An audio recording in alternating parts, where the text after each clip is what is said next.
Welcome to the Terrible Podcast with your hosts from SteelersDepot.com, where you can find all your latest and greatest Steelers news. It's Dave Bryan and Alex Kozora, always lit, talking Steelers. And now, here's Dave and Alex.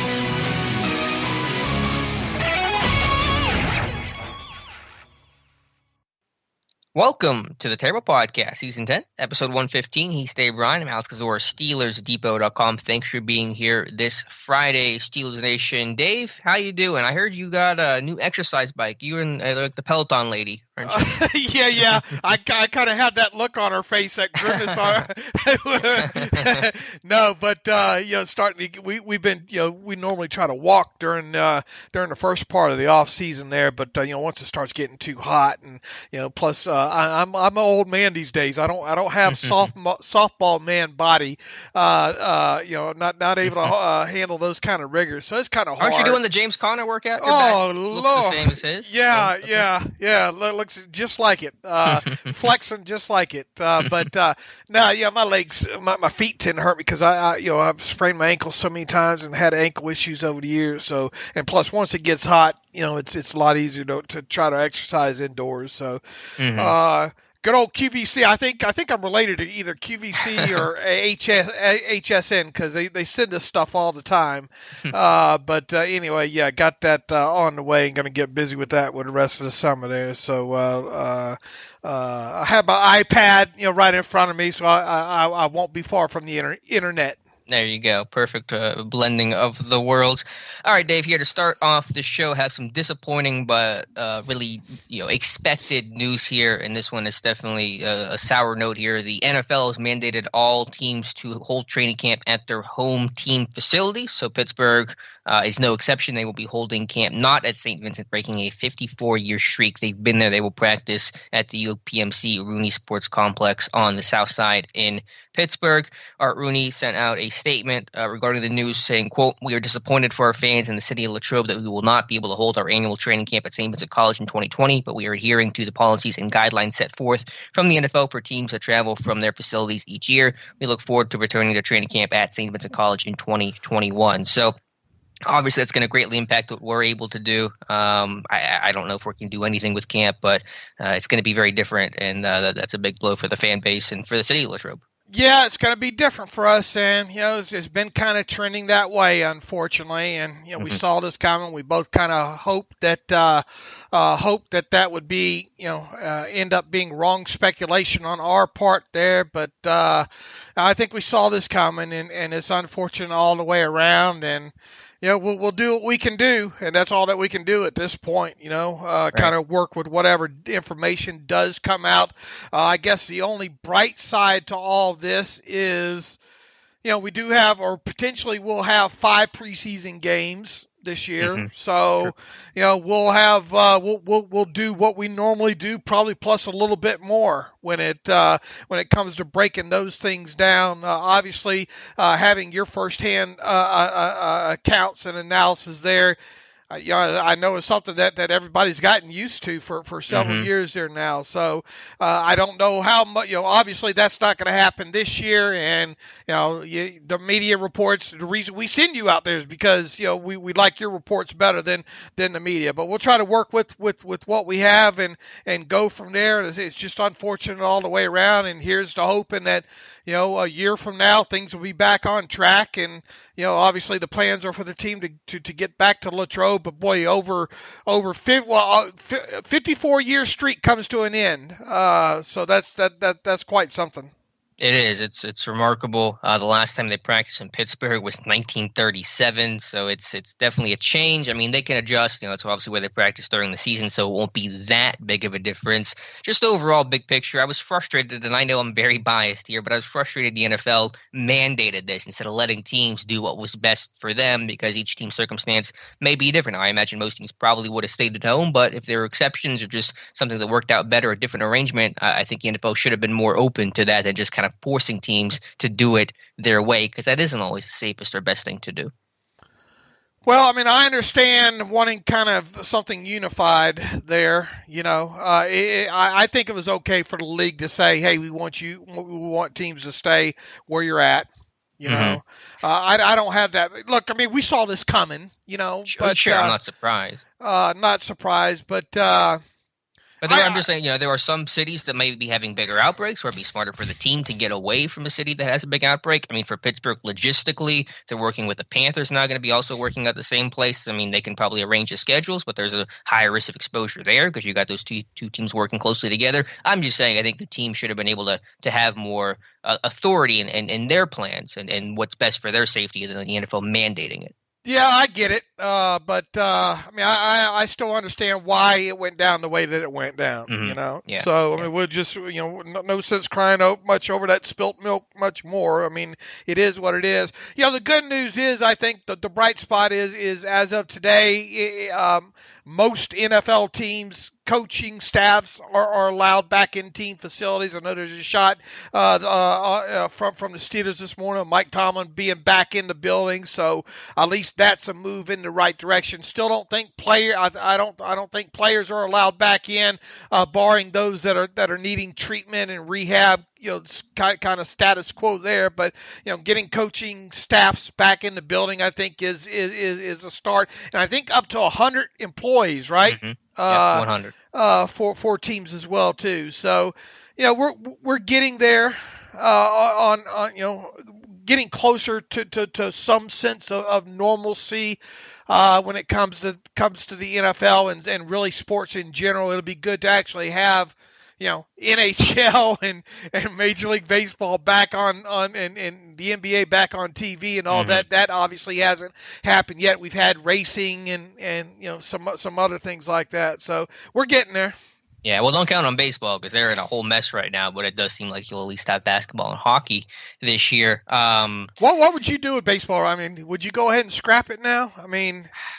They can't even figure out a plan. I mean, there's going to be a point here in a week or two where if they can't get a plan in place, they just won't have the time to hold any sort of season and playoffs. Right. I mean, already, if they were to get started back, they're going to have a couple of weeks of spring training again on first and all. So, and I know the minor leagues. I know there's a question about what to do with especially like the AAA teams. Heck, they got one here in Vegas, and that stadium, that new stadium that they built, which is absolutely beautiful out there in Summerlin.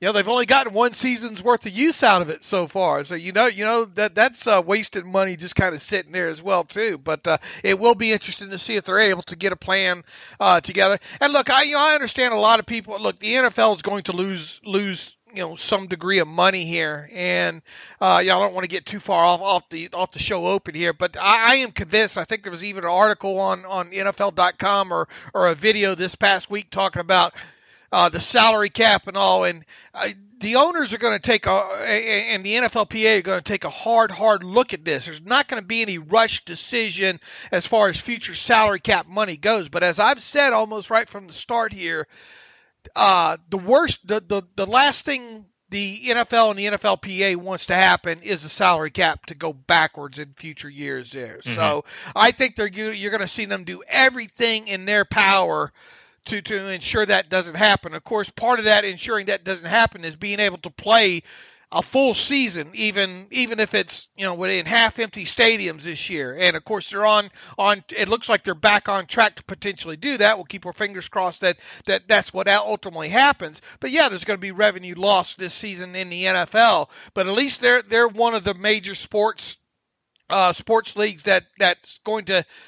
Be kind of on, be the last one to get back started here. So they have a little bit of an advantage to see, the NFL and the NBA and maybe the Major League Baseball do this thing as well too here. So for those people still crying kind of doom and gloom about the NFL and we've gotten so many emails, so they're not even going to have a season. And how many remarks on Twitter have you gotten to you saying, oh, there's not going to be an NFL season? Well, it looks like there is, folks.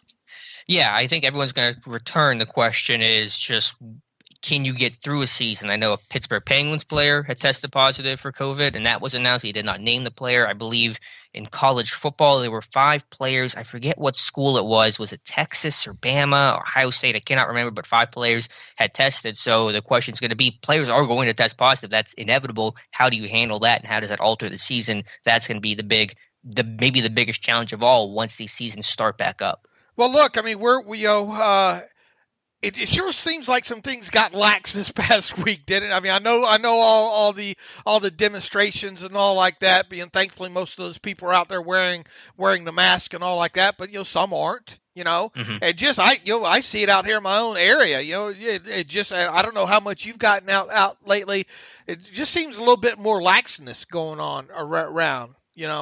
As far as covering up and those kind of things. Now, here's my question is, and we have the photo on Steelers.com this morning of Mike Tomlin getting his temperature checked. And look, I even had to go back to the doctor, again this past week, and I was having to get directions to a new place, a new blood center over here, and I went up to the hospital there, and out front before you even go into the hospital there, they ask you a series of questions, and then they have one of those, I guess, temperature scanners, where they take your temperature, take your thermal temperature, I guess, outside or whatnot. No. And we saw a picture of Mike Tomlin this morning going through kind of a similar process of that, I think, at the Steelers facility this morning. You would expect any time a player from this point forward enters the team facility, that's going to be the process. Now, what happens in during training camp here? Is that something all the media is going to have to go through too? That's probably, and make no mistake, there's, especially at Steelers camp, there's sometimes upwards of 50 different media outlets, if you will, if you include, I guess, some blogger outlets as well. I mean, that could present quite a challenge with all those people in there. Do you just shut out the media completely? For camp, you're talking about? Right. My assumption is it'll be a limited kind of just local beat writer, or the occasional ESPN will come in with social distancing requirements and all that. But yeah, to bring it back to camp, the other concern about the information is that, when it was at Saint Vincent, the media was pretty open and fairly detailed with their reports. Could the Steelers kind of shut that down? Because the reason why they were so open and able to report some of this stuff was because they were fans, or people like me able to watch and report it there. So the media kind of got the green light. And then obviously during the regular season with practice, the media is very tight-lipped about what they can and can't say. So we're going to see a return to that policy where we're going to learn very little about what's going on at camp, just because it's only media. There are no fans there to talk about this stuff, and that could really kind of shut down some of the information we know. I have no idea. This is obviously brand new, but that's a concern of mine.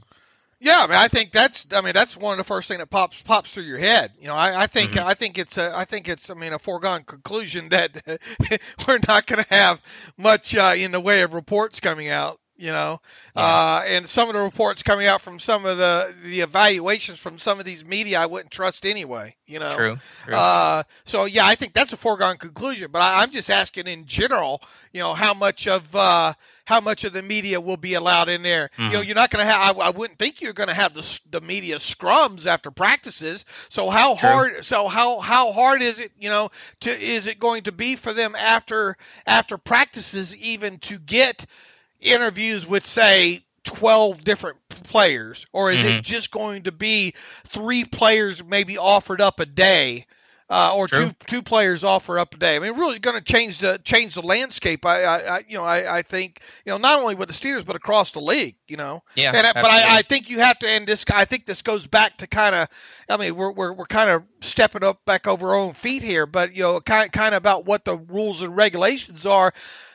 Whatever it is, I think it needs to be uniformed across the league, and that's why I have no issue with it being uniform, that teams have to stay, at their own facilities this year. And on top of it, aren't teams in California, aren't they still the teams that are not, the coaches aren't allowed back in the buildings yet? I'm not sure what's going on in California with their situation, but that sounds about right. Yeah, I get that. I mean, but to be fair, for the teams that have to stay at home, I mean, it's it's an advantage for the teams that were already staying at home. It's an adjustment for teams like Pittsburgh that have to now come home for training camp. So I understand the uniformity of it, but I don't know if that actually created fairness for those teams. Okay, now I guess we'll kind of move forward from that. And Steven Nelson talked to the media, a virtual Zoom interview on Thursday. There, he doesn't see the team moving from Latrobe for training camp back to the team facility as really having any effect on the team. Do you believe that? I think it'll be relatively minor. Obviously, they practice at Pittsburgh for most of the season, but there are going to be some logistical challenges. Obviously, you're working with a 90-man roster for the first time, so that's going to be new and different. I probably have less space to work with. I don't think you have the 3 fields. Maybe I'm wrong on this, but I don't think you have the 3 fields in Pittsburgh on the south side like you do in Latrobe, where you can spread out, have defense on one field, offense on another field, special teams doing some stuff in the middle is usually how it went. You do have an indoor-outdoor facility, so that can protect you versus the rain. So, and then you're working with the Panthers as well. So there are some probably minor logistical stuff that will be taken care of. I don't think it's going to have a major effect. So overall, I agree with Nelson, but it will be an adjustment, even if it's a small one. Well, look, here's the thing, and it was amazing going back through the roster, writing that story up yesterday afternoon on what Nelson had to say. Man, did you realize there's over? And I wonder how this compares to past years. I didn't look back. The only reason I counted it up is because I wanted to say, versus last year and this year, we already know this is a fairly experienced team overall. There's like over 50 players, I think, on this 90-man roster this year that were actually at training camp last year. Yeah, I didn't know what the number was. I just hard for me to put that in perspective because I like to know numbers from years past to be able to compare and contrast. Right, but still, that's a sizable number. 50 of a 9. I mean, that's very sizable. I would think league wide that stacks up pretty damn strong. Yeah, I would say so.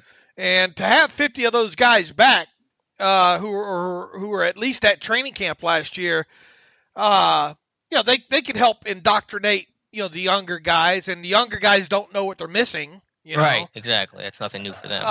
And so from a team bonding, unity, camaraderie standpoint, I don't really think they're missing anything, because I don't think that you're with this kind of veteran or experienced roster. And look, even some of the guys that haven't been with the Steelers before, that are the Eric Ebrons and Stefan Wisniewski's, those guys are just going to fall right into place easily. I guess in short, I kind of see this as a little bit of an advantage for the Steelers, or definitely not something that's going to impact them, because of the sheer fact that you're not having to worry so much about the team building unity process. And I know that's one of the things that Mike Tomlin hits on, the special thing. Every year he's like, what is it about Saint Vincent College and training camp that's so special? Blah blah blah.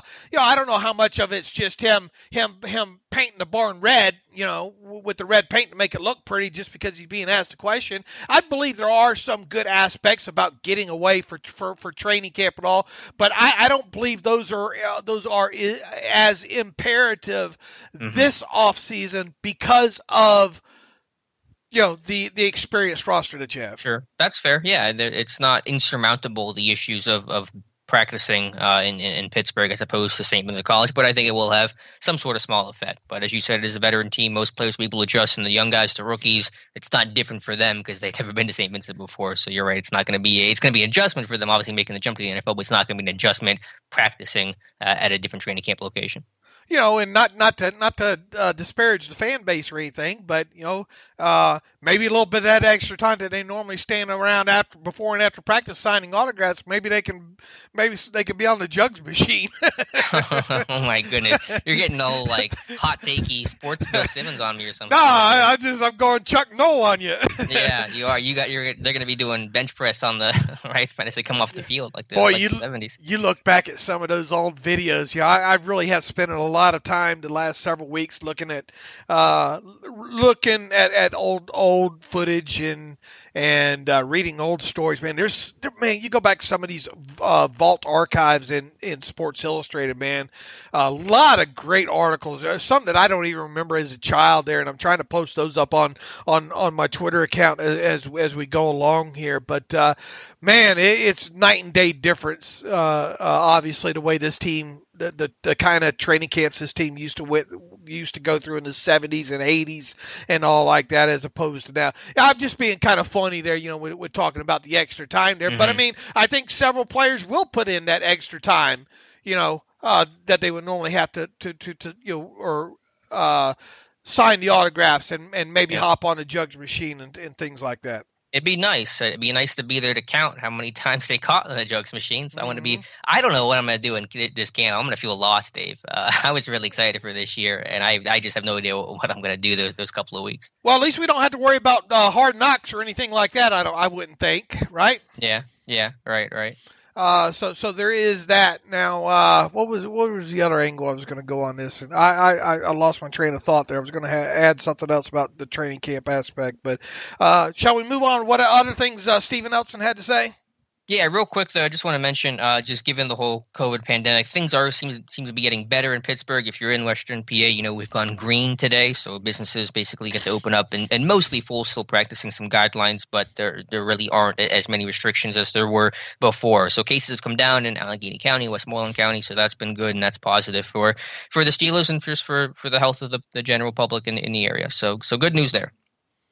All right, Dave. Out here in Vegas, the casinos are starting to open up, so that's good news. Then things are getting back to normal. All right, Dave. What all did Stephen Nelson say that you wanted to touch on?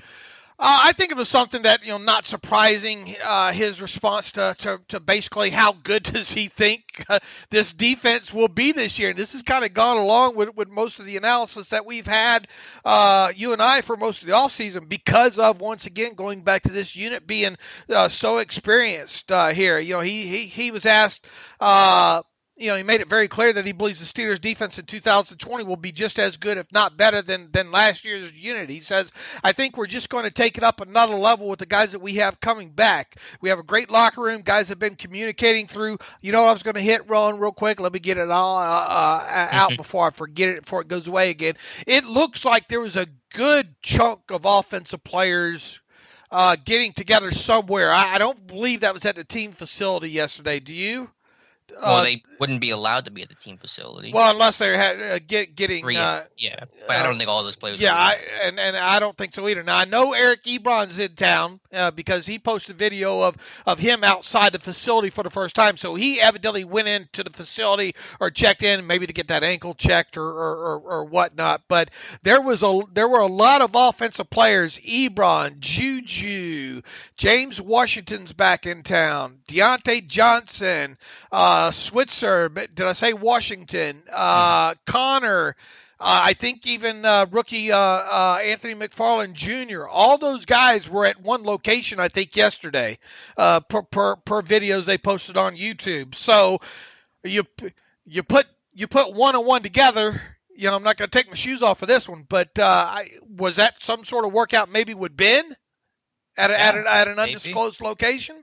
I don't know, but yeah, getting those guys together would be nice and positive step in the right direction, I think. Right. So that was worth pointing out, I think, yesterday. Just kind of another sign that there's some sense of getting back to, I think normal here. But anyway, back to what Stephen Nelson had to say. Guys have been communicating through all this the whole time, just trying to bring younger guys along, and these Zoom meetings with our coaches have been very helpful, and we're just correcting all our mistakes and just trying to be better as a unit. He later on goes on to say about the importance of having good team camaraderie throughout this portion of the off season. He said, yeah, it's one of those things where veteran leadership has to definitely take place. Guys are definitely doing that on our team. Guys are planning like little small practices to just get guys around each other and just to build that camaraderie back up and just to walk over old plays, or if guys have questions, just to be around guys. There's not a better feeling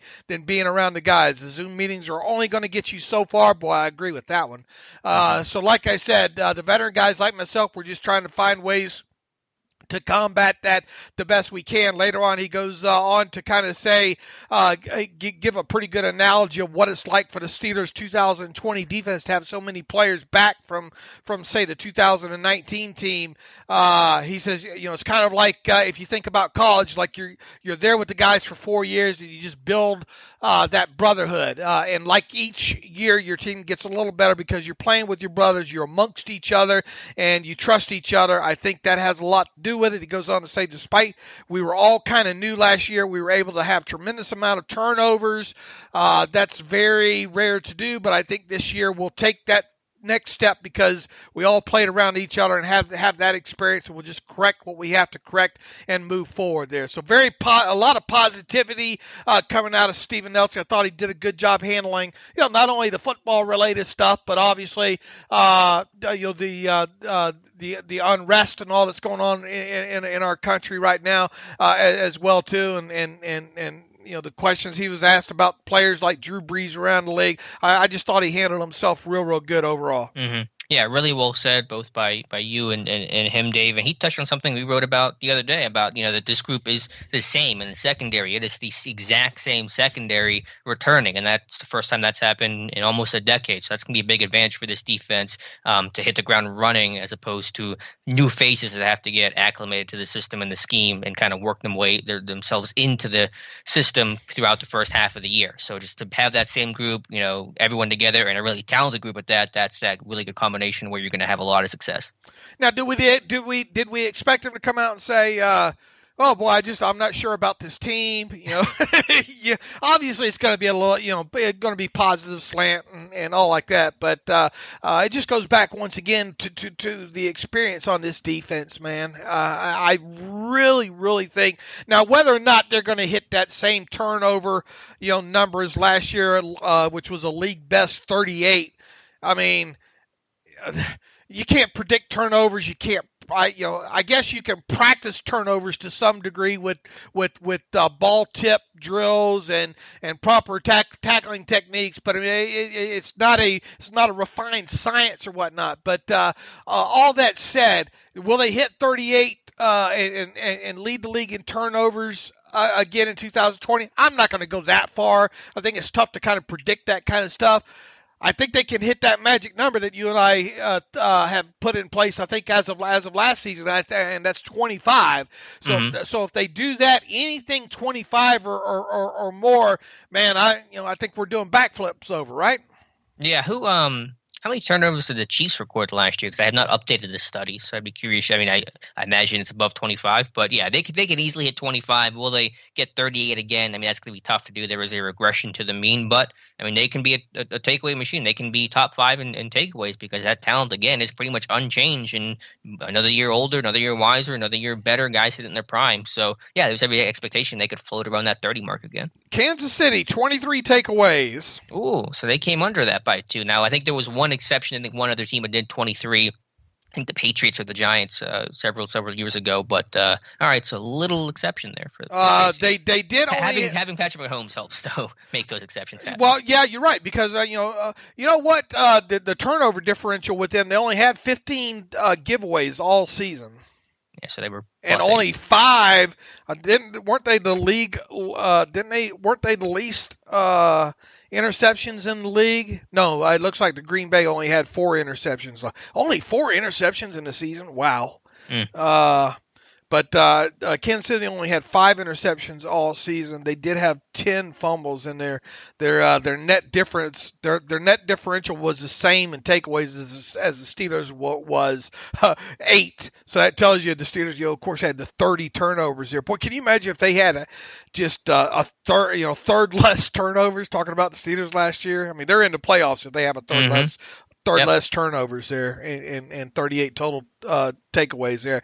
I still think 25 is the magic number. You're going to have the outliers, occasionally there, and that I think that was the case there. And boy, at one point there, we was wondering if Kansas City was going to win the Super Bowl, right? Yeah, absolutely. I'll have a study in probably coming maybe later this month that kind of shows expected regression from teams that had the number of turnovers just like the Steelers had in 2019 and what you could reasonably expect for 2020. So I'll have that a little bit later this month. We can discuss that. But yeah, this defense should still be dominant in all the similar ways it was dominant last year. Right. So good to hear from Steven Nelson. Obviously I don't think we'd learn anything new. He considers himself and Joe Hayden Batman and Robin, kind of deal. And obviously, talked once again quite a bit about the camaraderie and the amount of players returning. Mm-hmm. Cam Heyward, also talking to The Athletic, struck a bit of a weird tone, though I think we're going to try to calm some of the masses here today. But he was talking with The Athletic about, his future in Pittsburgh and is he going to get an extension, and just kind of asked about that stuff. And he said, quote, man, I hate talking about it in past tense like I'm already gone, but I have to be ready for the reality if that comes about. I love being a Pittsburgh Steeler, but if my time is up, my time is up. He says he's talked with the team earlier this year in contract talks, but have not had that discussion lately, saying, quote, I don't know if their minds have changed. I understand their policy and respect their policy. If I have to play this year and go into next year as a free agent, then so be it. So, yeah, that's definitely not the response I expected, but I still have, for me at least, every expectation that this team will get a long-term deal done with Cam Heyward. I think it's okay for him to frame it the way he did. It did sound a little less positive than maybe you would think, would come out of his mouth. That said, Alex, I'm not sure I'd bet my entire house on it, but I would bet probably most of it that Cameron Heyward's going to have a new deal in place prior to the start of this regular season. I will be absolutely shocked if he does not. This is a guy that just turned 31. He's still relatively, still what I would consider in his prime. I'll use the Chewbacca defense right here. Can you imagine? Can you fathom in any way whatsoever a defensive line in 2021 that's not being anchored by Cameron Heyward? Yeah, it's really hard to envision it. So I think he will be back. I would not take these comments as doom and gloom as they may appear on the surface. Right, and I think a lot of people are, and already, and this kind of plays back to what I had said in the opening here. There's some pushback on Twitter saying, well, the salary cap's going to go down $30 million next year, and guys like Cam Heyward, people pretty much not so sure that a deal's going to get done with him now. And because of people keep trying to throw out there, well, you got Watt and Minkah Fitzpatrick. Stop it already with that. Watt's going to get paid next summer. Minkah, assuming he stays healthy and continues to contribute, will get paid in the summer ahead of the 2022 season. I will go on record saying I don't think the salary cap in next season in 2021 is going to go dip $30 million. Would you be on board with that statement? I am, but I think the better question is, will it just be stagnant? Because stagnant can hurt you not as much, obviously, but it can still hurt you in a lot of ways if it doesn't go up. Sure, but I have a feeling, and look, I think the league, and I don't even think they've scratched the surface in working this thing out yet, because I think they're still in kind of wait and watch and see and analysis mode, which they should be, because as of right now, teams, I think, here pretty soon would kind of like to have an idea what kind of financial cap landscape, overall financial cash landscape and cap landscape they'll be working with, fairly soon, especially, teams like the Steelers, because the Steelers don't do negotiations once the season starts, generally, in a usual, season type world. So I would think that there's, and a lot of teams around the league would like to know, hey, what's going to happen? What do we think's going to happen? Is there a plan in place so the cap still gradually goes up X amount of dollars here? And I think that's something that both the NFL and the NFLPA are going to get worked out here fairly soon.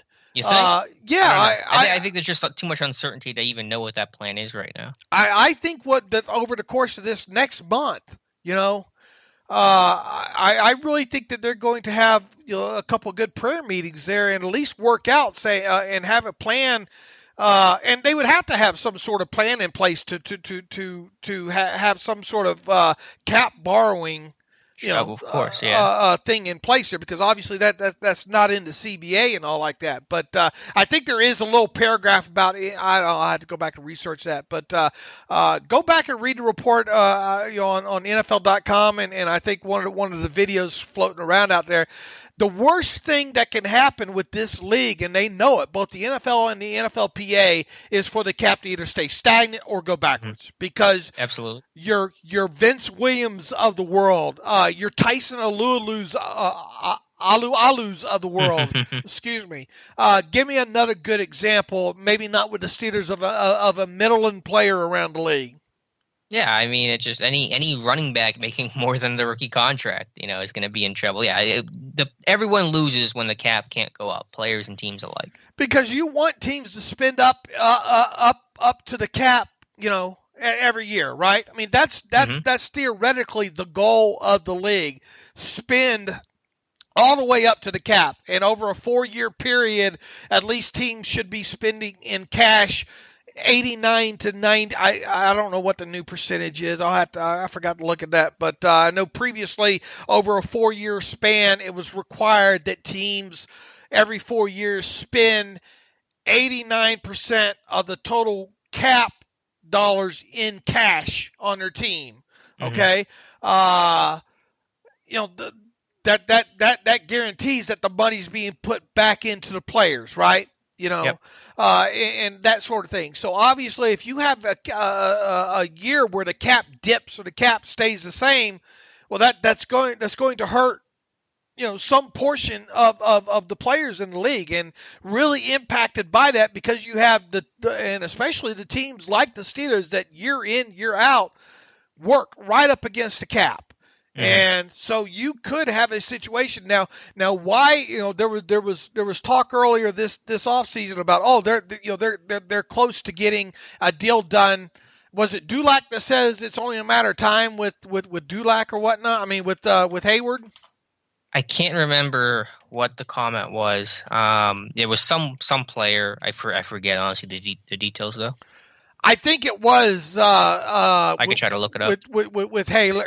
I think we have it on the site somewhere. Yeah, I'm sure we had written it back, so I can probably just try to search it here. I still think it will get done though.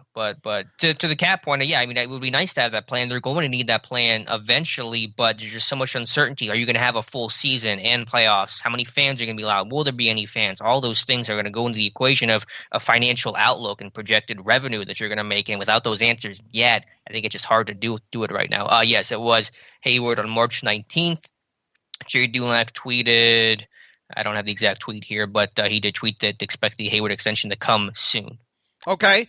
Now, am I surprised in light of what has happened, with COVID-19 and all, that Heyward doesn't have a deal in place yet? No, I'm not. And really, I kind of thought Dulac might have been jumping the gun there in timing anyway, because at this point anyway, the Steelers are not in need of that cap space just yet. Right.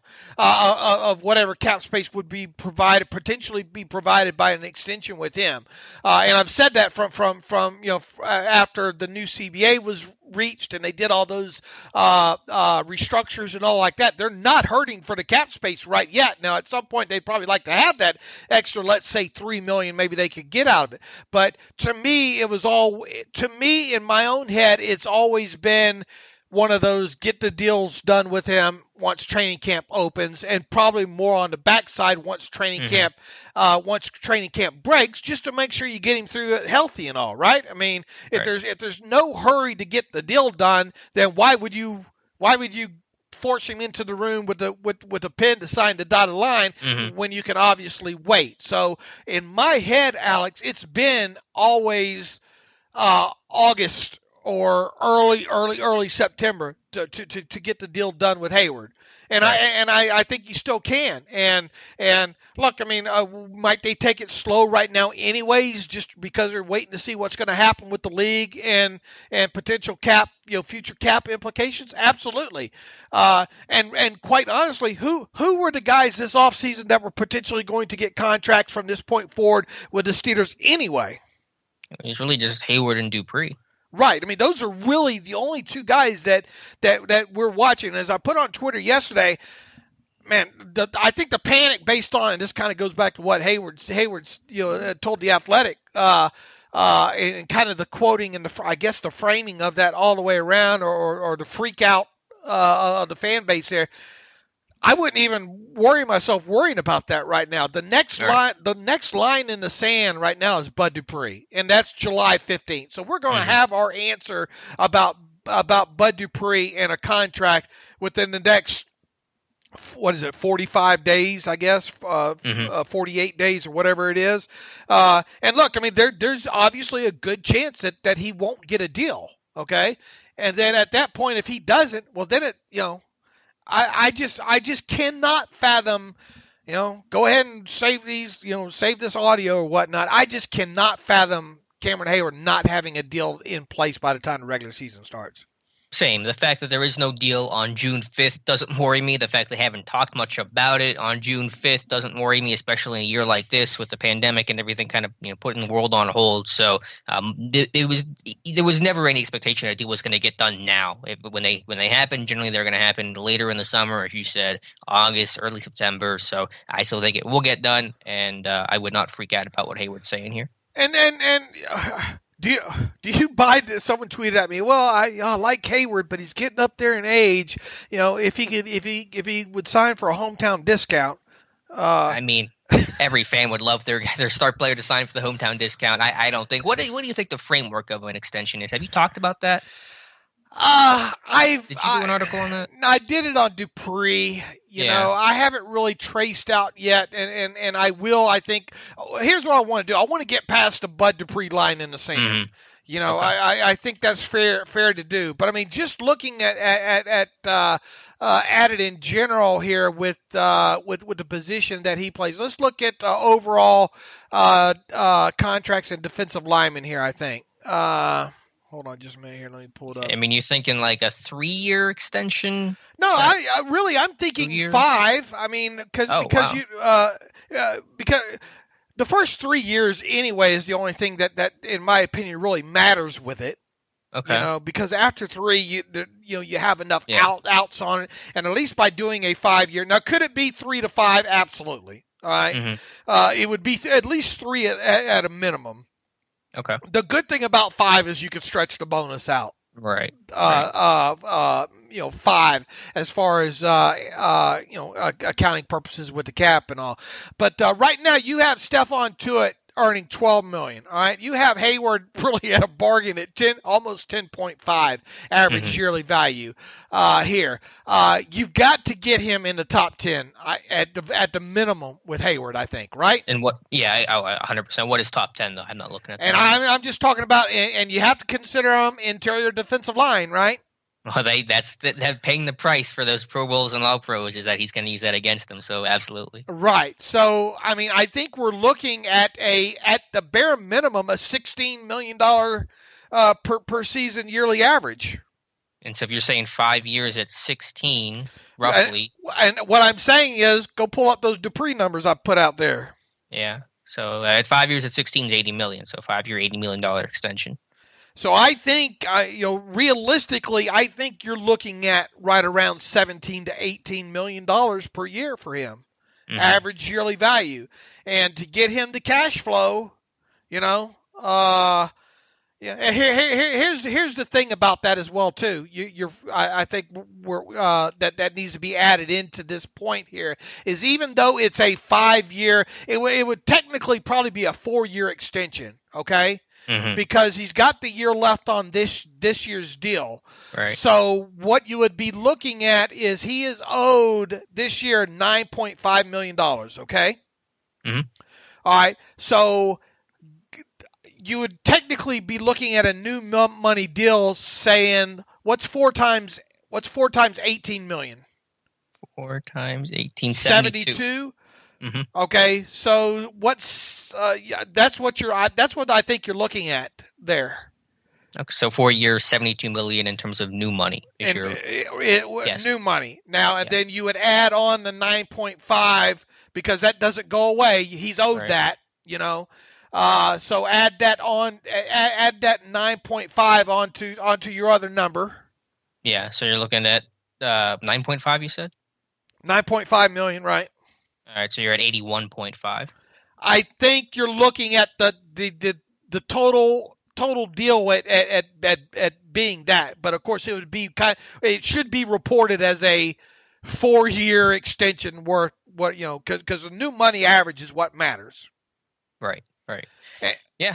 And I think at that point, I think that's very doable from the Steelers standpoint. I think it's fair on anywhere between 17 to 18 million dollars on a new money average for Heyward is right. I think is the right deal. And I think even though the length, quote unquote, the contract would run through however many, 5, like his age 36 season, that would be pretty far out there. Right, but there would obviously be a March 2021 roster bonus in there. That would be the first out. God forbid you need it. And then by the end of 2021, 22, you could probably get out of it after 2022. Sure. Yeah, they'll, as always, structure it in a way where they will have the out, and if you get through 3 years of that contract, hypothetically, and you have to get out, you've gone through the majority of the contract, so the dead money wouldn't be as bad. So, yeah, we'll see. Those are big numbers for sure, but well worth it for Heyward. Now, could you do the 3 years? Now, the 3 years that you mentioned, are you talking about a 3-year extension, or are you talking about 3 years in total? In other words, adding in basically, are you saying is it a 2-year extension plus this year with him? No, I was thinking like a 3-year extension at, I don't know. I was thinking like 3 years. What was the number in my head? Like 50 million extension was kind of rattling around in my head. What are you talking about new money there? Just that's the new money part of it is 3 years, 50 million. All right, what's that work out per year? 16.7. Yeah, that might be a little low, but I would put that as probably the floor. Do you want it at 17? You want like 3 years, 52 to get you over 17? I think that sounds the right number. 17 to 18 million there. And the thing is though, you remember you got to have the cash flow in place. So sure. And you got to have that's going to include probably a pretty sizable bonus there, as well too, which is going to be another challenge of maybe not getting his cap number down much this year in going that route. But you asked me, I guess that's a long conversation to have about, kind of framework that I think could be with him. I guess in so many words, I think it could be a 3 to 5 year total deal, which would be a 3 to 4 year extension with an average yearly value of a new money average of 17 to 18 million. How's that? Yeah. And then what percentage on a signing bonus? If under your, what was that, 5-year 81.5 is what we had. Man, I think his cash flow in year one would have to be, he was already scheduled to earn 9.5 million. Mm-hmm. All right. So, and then his new yearly average would be, what do we say? You're looking, I think, around 25 to 27 million in total 2020 monies, split between, or however you want to break it up, between base salary and signing bonus. In 2020 or 2021? In 2020. Okay. So that guy is going to sign him to an extension. You're probably going to have to put at least $25 million in his pocket in 2020, I would think. So that's a giant signing bonus then. Well, that's what I'm saying. That's why it's better to do the 4-year extension there, so you can break that thing up. Yeah. Okay, so what would roughly be the signing bonus on that? I know we're doing math on the fly here, which is always dangerous for us, but that's extra like 10 million in signing bonus. 18 to 20 million signing bonus. Yeah. Okay. Yeah. Because look, if you gave him, let's say you gave him a $20 million signing bonus, and let's say it was a 4-year extension, okay? Mm-hmm. Which means you could spread that signing bonus out the 5 years, okay? So what's 20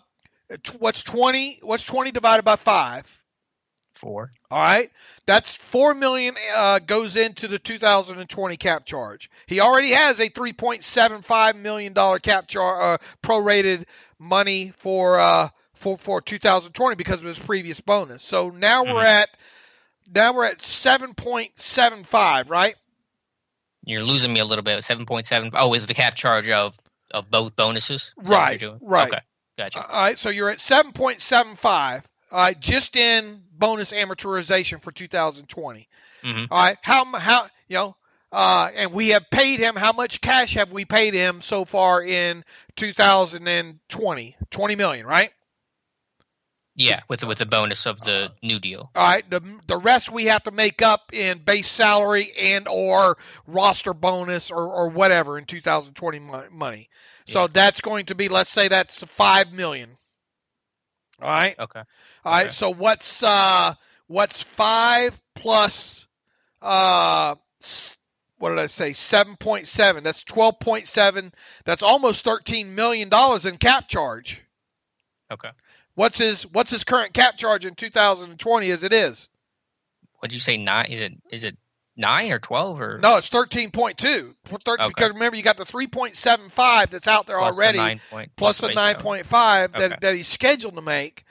So if you're even on a 4-year extension with him, by giving him $25 million, if you gave him it's gonna be hard to get much money out of him from a cap savings standpoint, mm-hmm. based on that framework. Okay. All right. I mean, but look, if you're telling the guy he's worth $17, $18 million a year, you got to make it, if you look at the way cash flow, you got to put some money in his pocket. Sure. In 2020, and that money is usually substantially more than the average yearly value of the contract. So that's what I'm saying. If his new money average is $17 to $18 million, you're looking at putting probably at least $25 million in his pocket in 2020 via signing bonus, base salary, and however else you want to put in the roster bonus or whatever. Mm-hmm. Yeah, you're getting an argument for me. I mean, he's worth it. There's no argument about that. It's just trying to figure out the numbers and just trying to, finagle the cap in some uncertain territory. All right. So I think you asked me what the frame. I hate to get into so much math on a Friday, but I love I twist my arm to talk about that kind of stuff. Yeah. No, I'm glad Pittsburgh's gone green because everyone is now rushing outside to go talk to people after listening to us nerd out. But let me ask you, does that sound right?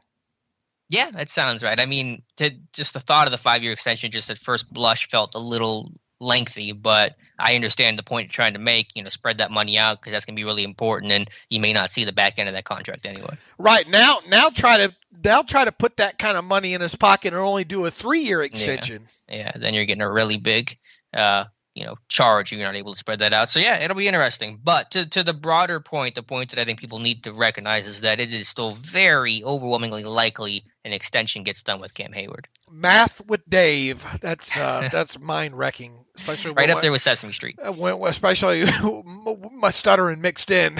No, that was good. It was a good conversation. All right, Dave. That's good on Cam Heyward. Yeah, I just would advise caution and don't freak out with Cam Heyward and his future in Pittsburgh.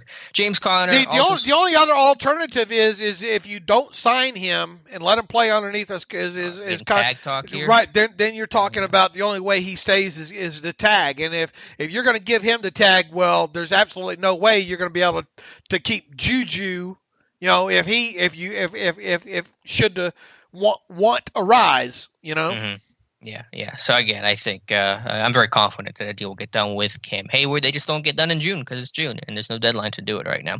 All right, Dave. James Conner also talked to the media. He didn't really have a whole lot to say. Notably, he didn't talk about Matt Canada and talking about his presence and just thinks his presence alone will be really important. He says, quote, he's a winner himself. I'm super excited to have him on staff. I know with his guidance and his mind coming in, Coach T always says, we don't care where good ideas come from, and he has a lot of good ideas. So it's going to be our job to execute, but I know as a coach, he's going to give everything he has. So a lot of excitement about Matt Canada. Yeah, and I like the way he handled himself in this. Look, there are a lot of James Conner doubters right now, right? Mm-hmm. I mean, sure. and it's understandable. because of the injury history with him. Where do I stand on James Conner right now? I think I stand where I wrote, and we talked not long ago. I think somewhere in the I don't think you want to maybe you try to run the wheels off of him, but I'm still not a fan of that. I try to keep him on target for the 200 to 250 total touches, because I think when he's healthy and when he's on the field, I think he gives you something. Okay, I think we saw what exactly the kind of player that he can still be in 2018 there. He says his goal is to win.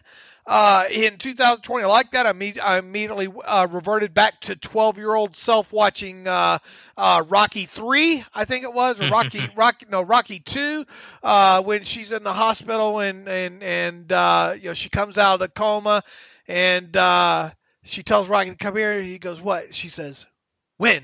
And then the music starts and Mickey goes, "What are we waiting for? Take us." You just get chills going up. You get the hair on your arm stand up in that situation there. You don't remember that. That's not that important. Boy, cue that up. Cue that part of the movie up on YouTube. It's on there. All right, just that part of it. Yeah, just win Rocky. Right. That sequence in the hospital there, where after she comes out of the coma after having a baby there, boy, that'll get you running through walls there. But that's what pops in the mind. Like on your exercise bike, Dave? Huh? You're gonna watch? Is you gonna watch that while you're on your exercise bike? Nah. Motivated. And one thing you don't want me to do is I'll be so out of breath doing a podcast on the exercise bike there. But anyway, I thought he said all the right things when it comes to what he's expected out of himself in 2020. Like what he had to say about Matt Canada certainly should know quite a bit about James Conner right now. He talked about the potential running back by committee, saying it's our job to be our best no matter how many carries they get. So all the way around, look, did we learn anything new about the Steelers or James Conner? What he said? No, but I did think that he said all the right things. And look, he's super motivated. Sure. He's got a lot of reasons to be motivated, for the outside noise, for obviously his future in Pittsburgh, his contract year, all those factors. Yeah, he said all the right things, unselfish guy, working hard. What more can you ask for out of a Pittsburgh kid? He also said, when I'm out there, I'm one of the best in the game. Is that true? I mean, is it literally true if you were to rank the top backs? I mean, probably not, but I think any running back, any player has to have that mentality. And as I've said, I think we do overlook how good this guy is because we focus so much, partly rightfully so, but we focus so much on the health, we forget how talented he is whenever he is available. Boy, you go back to the first, 5 or 6 games of 2018, right? Yeah, I mean, again, I'm bad with the rankings, but I think just talent-wise, he's, right around top 10 in the league. I think that's fair. Top 10 with him. Yeah, maybe even a little bit higher. I'm not 100% sure. He obviously, look, he's got a lot riding on this season. His NFL future there is a lot. He has a lot of reasons to stay healthy and touch the football at least 250 times. In 2020. Also, look, we said it several times. The return of Ben Roethlisberger makes everything better. I mean, it probably makes the air quality better in Pittsburgh, does it not? The sun does shine a little bit brighter whenever I'm seeing Ben throw some passes. But yeah, they have really good chemistry in the pass game. I mean, they sync up really well, so that's going to help him as a receiver. Obviously Ben's going to cure a lot of things, a lot of woes this offense dealt with last year. Right. All right, yeah, that was it from Connor. I think that was everything I had, Dave. Anything else you wanted to mention, or we can jump to some reader emails? Tell me a little bit about Troy Edwards, what you found out on your trip down memory lane. Dave, I found out he actually was a pretty talented guy that was just young, and a new, GM came in, Kevin Colbert, the year after Edwards got drafted, and Edwards admitted he was kind of rebellious and just didn't really know the position well. And I think if a couple things would have changed in time, if he had a little bit, better attitude, a little bit more mature early in his NFL career, might have been different in Pittsburgh. So that was kind of a fun look back. I realized that Edwards also kind of sort of accidentally started the Patriots dynasty. I had forgotten that he was the guy that ran out of bounds on the punt that forced a re-kick that led to Troy Brown's 55-yard touchdown from the 2001 title game that Patriots win the Super Bowl, and that's kind of it's the birth of the Brady Belichick dynasty. So yeah, that was kind of a fun look back. It's one of the biggest what ifs. I think when it comes to right there. Because look, that team that team was favored to win that game, and what if which team, Pittsburgh or New England? Wasn't Pittsburgh favored to win that game? I don't remember. I was asking. Yeah, but I don't know. What a big play that punt return was. Yeah, absolutely. And so that was kind of the end of it. Happen, right? And it doesn't happen. Maybe it it obviously didn't happen on the first time down the field there with it, for him running out of bounds and all, but. Boy, kind of out of the him being a small school guy, he caught a lot of passes though. I mean, it wasn't a bad rookie season for him, right? All right, he tied the team lead with 61 receptions, had the team lead in receiving with over 700 his rookie year, and then Burris gets drafted in 2000. Tim Donahoe is it Donahoe or Donahue? I cannot find out what that dude's last name is. I've seen both versions of it. I've always pronounced, I think, Donahoe. Okay, I literally one article it's spelled both ways. That's immaterial, I know. But anyway, so yeah, Colbert gets drafted in 2000, draft Burris. Edwards gets pushed down the depth chart, ended up getting Randall in and pushed him down all the more. And then the Patriots game happened, ends up getting dealt to the Rams for a 6th-round pick in 2002. But yeah, talented guy that had some success in Jacksonville too. So just was a raw dude coming out of Louisiana Tech, and just wasn't ready, I think, for the NFL when he was a Pittsburgh Steeler. Plus they reached for him, else he went higher than he probably should have went. Yeah. I tell you what, I've been watching a lot of old film lately as well too. Are you enjoying the Big Play series still? I am. It's been a lot of fun. You're in what, mid 80s right now? Yeah, I'm in the mid 80s right now for sure. And I tell you, I'm the type guy that I just can't turn the tape on and just search out one play and let it go. The tape continues to run, and then an hour later, I'm halfway through this game. Just can't turn it off there. Man, the quarterback play with post Bradshaw with the Stouts and the Woodleys and the Malones and boy, you just go on and on. Oh man, it's so discouraging to watch. Well, who do you think had it worse? You're watching in your study Malone and Stout, and my Edwards study I'm watching Kent Graham. Who do you think has it worse right now? Boy, I think I was at that. Jim Miller. I haven't even hit that stage yet, so give me time to go through that to relive that grief and all. The Jim Miller, and that was. I tell you what, David Woodley makes Mason Rudolph look like Joe Montana. Seriously about that.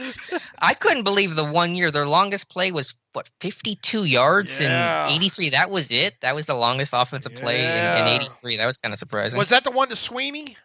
No, to Hawthorne. To Hawthorne against Minnesota. Now, in Hawthorne's defense, you look at his jersey number. What was it, 27? I think.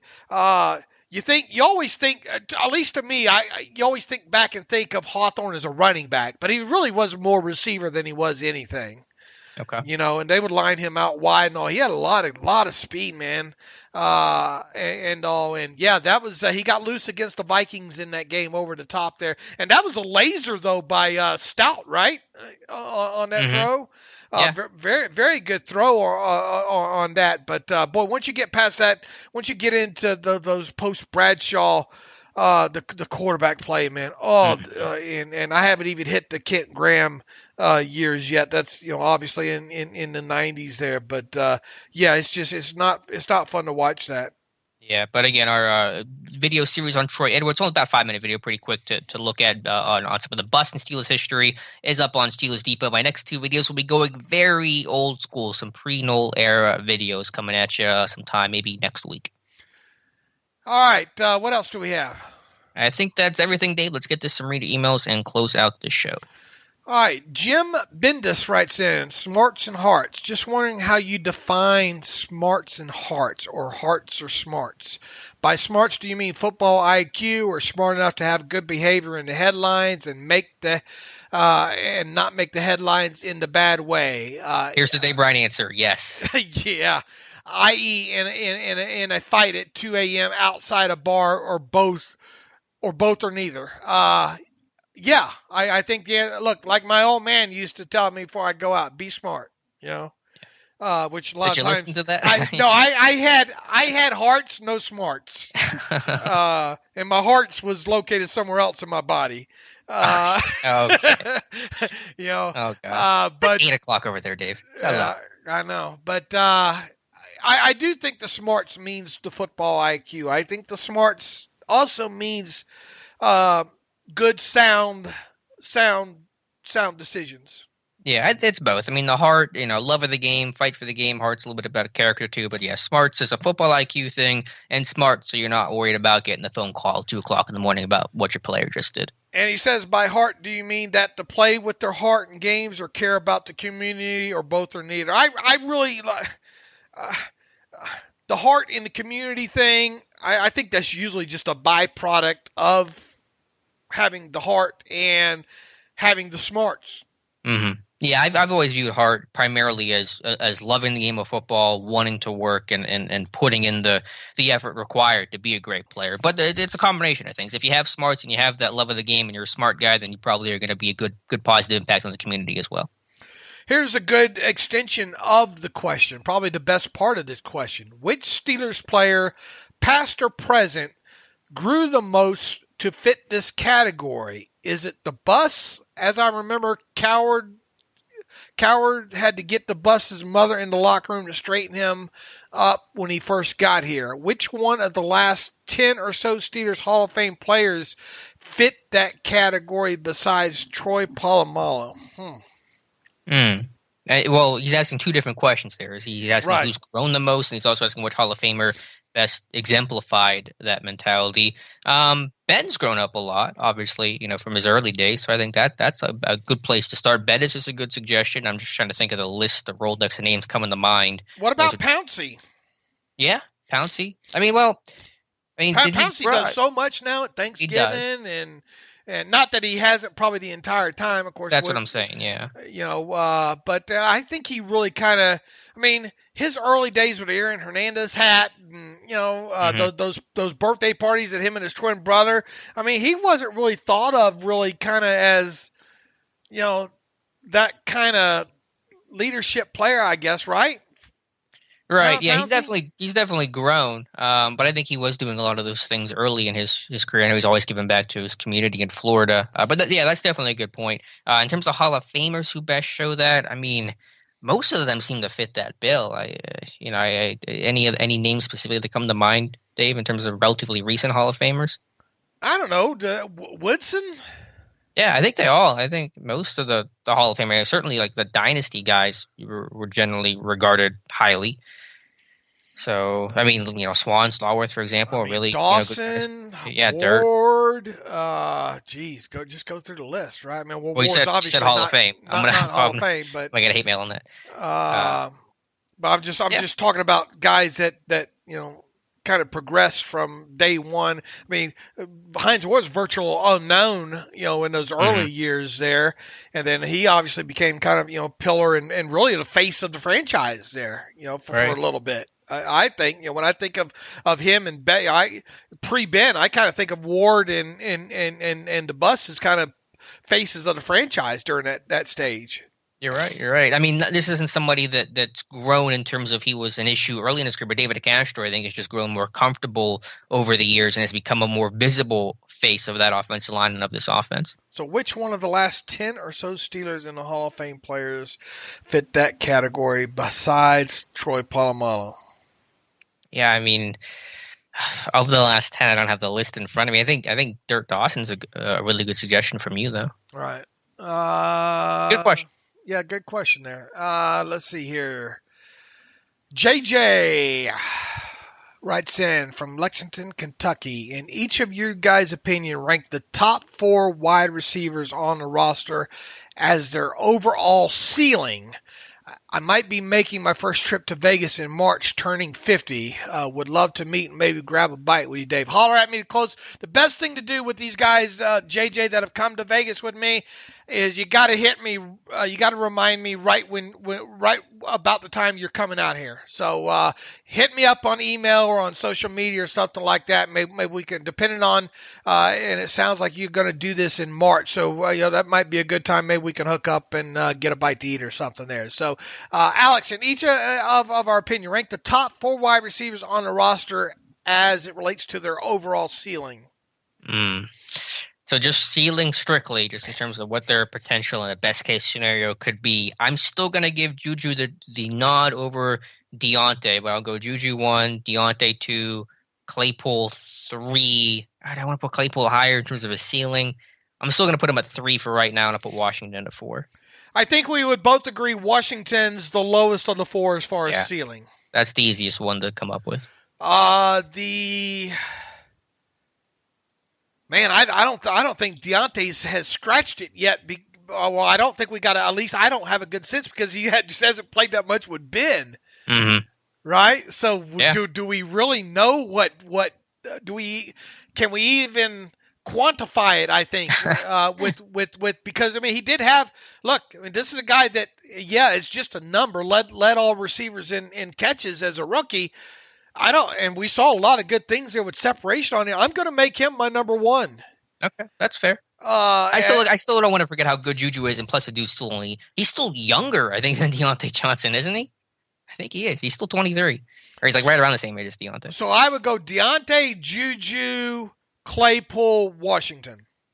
So going Claypool 3rd. I mean, we do know. I mean, if Claypool could hit that ceiling and just become that big playmaker like that, I mean, that is a skill set that is just those other guys simply just do not have physically. I think, and that's a dangerous statement there.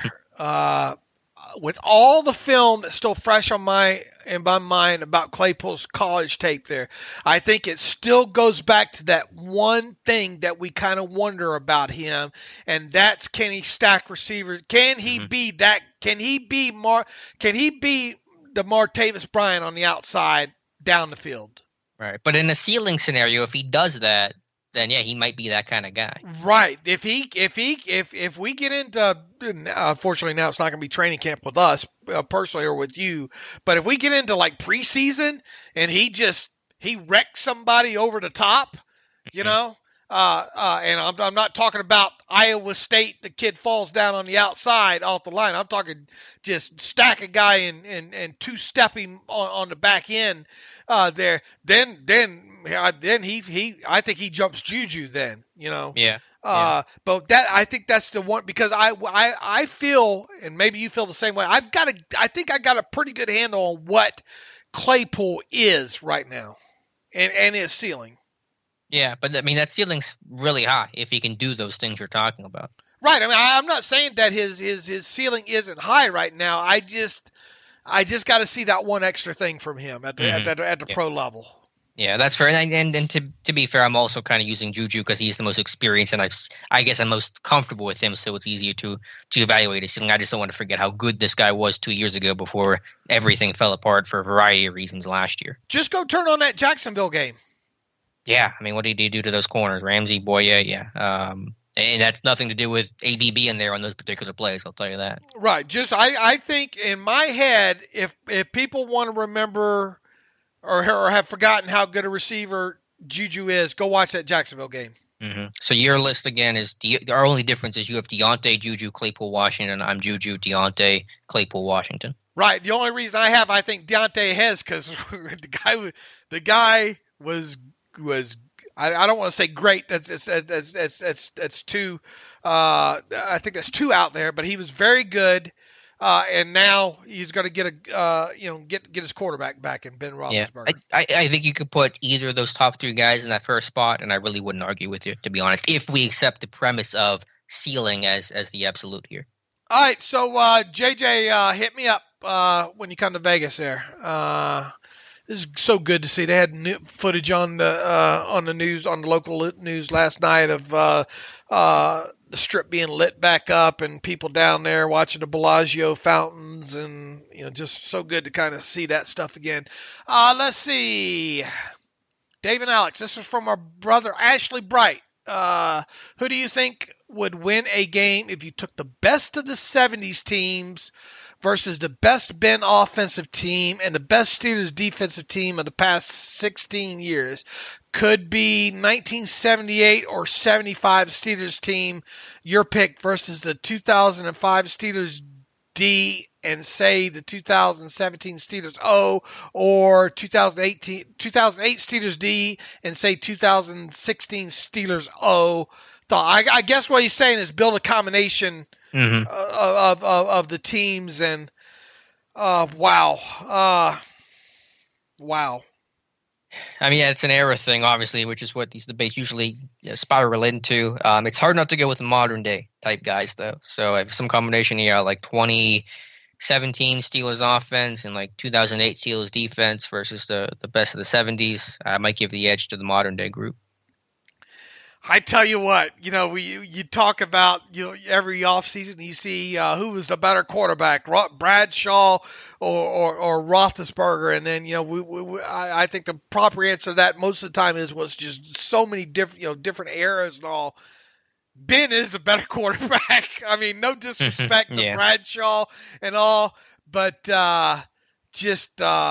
you watch some of this old Bradshaw footage, and Ben never got benched for Terry Hanratty. Oh man, you scratch your head on some of the stuff with Bradshaw. And once again, I don't want to take anything away from him. First quarterback obviously to win that amount of Super Bowls, and some of those Super Bowl performances were just phenomenal. The passes to Swan and the Stallworth and all like that. But make no mistake about it, the better quarterback. Can you imagine if you put Ben in that era? Oh my God! Yeah, again, it would be no debate. It's just the 70s.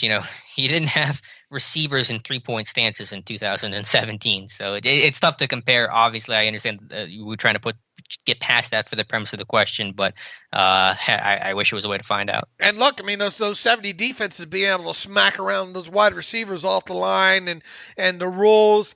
It gets into kind of when you're asked to compare different. Man, even going back to 1990s and the early 2000s now, and trying to compare to players in current day is just so much different now. The game just has changed that much. It's so hard to do. Right? Absolutely. All right, good to hear from you, brother Ashley. Dan Devlin writes in. Dave and Alex, I pray you're doing well. I love the show. You mentioned Rod Woodson is among the best athletes in Steelers history. He was a senior my freshman year and played basketball often in the co-rec. Dudes looked like he was chiseled from granite. Although he did have a bad habit of calling fouls on any misses. His last game against IU, he was tailback, corner, returned kicks and punts, and blocked game-winning field goal attempt. Man, he was good. Let's see. You probably discussed Drew Brees' issue, but I was wondering, how do you think Steelers locker room would handle a similar disruption? Would they survive? Do you think the Steelers would handle their situation like with Malcolm Jenkins and others, though, through social media?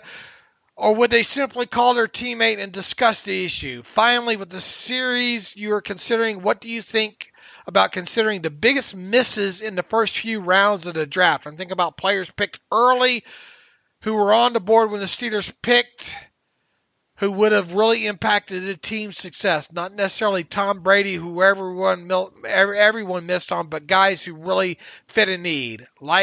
Like if they picked Marino, how much different would 80s or 90s have been? Or Dave's boy Kittle, or anything else that you can think of. I don't know, Dan. Maybe we'll get into that kind of stuff or not. Look, here's the thing. You go back to, we're just talking about Woodley, and one of the games that I think was it the game against the Cowboys or whatnot? I think whatever one it was, a week 1 game there that fit the criteria. Or what? Maybe it was a Kansas City Chiefs game. One of the big plays to Louis Lips there. I can't remember right off the top of my head, but that was Marino's second season, and Marino in week 1 of that season threw for over 300 yards and five touchdowns against the Redskins. Wow! And that was his sophomore season. I think that was the season. Didn't he go to the Super Bowl that year? I don't remember the whole timeline, but yeah, I mean, one of the biggest misses. The Steelers have not. They've had Bradshaw and Ben. They've also had a lot of issues with quarterbacks in their history. Unitas, Dawson, even Sid Luckman, Marino. Just so many guys they had or just passed up on. All right, you wanna take the Drew Brees and the fallout from that, and how do you think the Steelers locker room would have handled that? I mean, I would cite that we've kind of already seen this back in 2017 with the Chicago game when the whole anthem thing kind of began and Villanueva was out there by himself and there was just a whole controversy about that and the players ended up, talking in the locker room. And I don't know the whole backstory behind that, but that was something very real this team had to deal with. That was I don't want to call it, I don't know if distraction is the right word, but that's the way it's typically associated with it. I think Ramon Foster had talked about that recently. So I think the Steelers have gone through this and dealt with this and come out the other side as a team that has a comes closer and has a better understanding of what everyone's opinion is. So I don't think we have to guess as much. I think the Steelers have kind of gone through this journey before with Villanueva and with what happened in 2017. I think they would have gotten through it fine. I'm not sure how it would have. I'm not sure if it would have played out the same. Maybe it would have. Maybe you would have had. Look. Thomas. And Malcolm. A lot of them are real point and direct right there on social media when it comes to Drew Brees and all. And that thing's kind of snowballed really in a hurry, right? Yeah, I think that I don't know. I saw Thomas tweet basically that there's an understanding now. I forget the exact wording of his tweet, so I don't know what's going to happen with the Saints locker room now. I don't know how many conversations need to be had. I'm sure there will be more, but I don't know if I agree. I don't know if it would play out on social media in Pittsburgh the way that it did in New Orleans. That I think is my point. I don't think it would have necessarily played out exactly that way. Maybe it would have. I don't know. I think they would have gotten through it.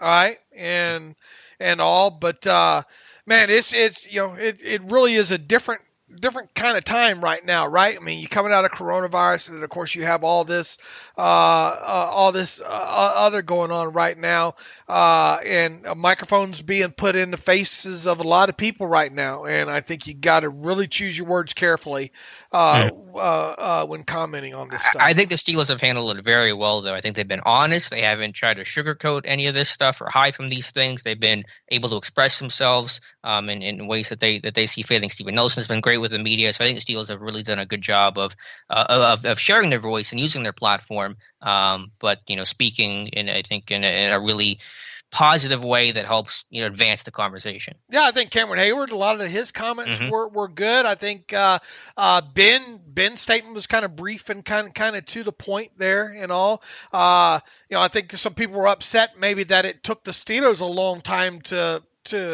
you're always kind of, I think, measured in this. Well, why haven't the Steelers, there seems to be a timeline put on this sometimes, when it comes to sensitive things of this nature. Well, why haven't the Steelers commented on this yet, kind of thing. So, look, I don't know exactly how the Steelers players would have handled this. I tend to think maybe it wouldn't have played out maybe exactly the same on social media, but I don't know. Yeah, I don't know either. Good question, though. Let's see here from Todd Jitzler writes in, thanks for always giving us something to discuss during no sports season. I really think that everyone who is in a contract year will not be returning because of the large sum of cap money being used on Ben, plus with players like TJ and Mika coming up, how can they? Once again, I think you need to get out of your head throwing a reason of TJ and Mika into the conversation. Those are future years. If Juju and Connor both have great seasons, they will be signed elsewhere for more money. If they have down years or even mediocrity, why would the Steelers keep them unless it's for a minimum deal? The only player I wonder about is Cam Heyward, and he's already talking about life without the Steelers. He's also 31 years old. Who do you see having a viable shot? Todd, I think hopefully we hit this for you pretty good. And when we talked about Cam's situation earlier in the show there, I don't know. I think people are taking what Cam said, and I think they're running way too far to whatever side with it. Yeah, no, I agree as well. I think it's going to get done. I understand that they're going to lose definitely some key guys. They're not going to be able to retain all their unrestricted free agents after the season. The roster's going to look fairly different, a year from now, but they are going to be able to retain some guys. I think Heyward's going to be part of that group. On a different note, with the changes in training camp, no OTAs and minicamp, I think we will see a major spike in injuries all over the league. Players need to condition their bodies to violent collisions, and the more they're unable to do so, the more soft tissue injuries mount when they actually are put in that environment. It happens all the time with players who hold out and miss value of sport-specific collisions. Todd, I'm with you. I'm not so much worried about them missing the collisions as I am just missing the everyday rigors that come along with, the progression of OTAs to mandatory minicamp or actually starting way back with rookie minicamp to OTAs to mandatory minicamp on into camp. I just think that process is in place for a reason there. I think you report to the phase one of the conditioning period. There's a reason, and Todd, I'm with you. I am concerned about once we get into camp, so-and-so's out with a hamstring injury, especially the younger guys, because I think the younger guys think that they know, and I think the veterans try to tell the younger players, you think that you know, but I don't think anybody knows until you get there, and missing all that running.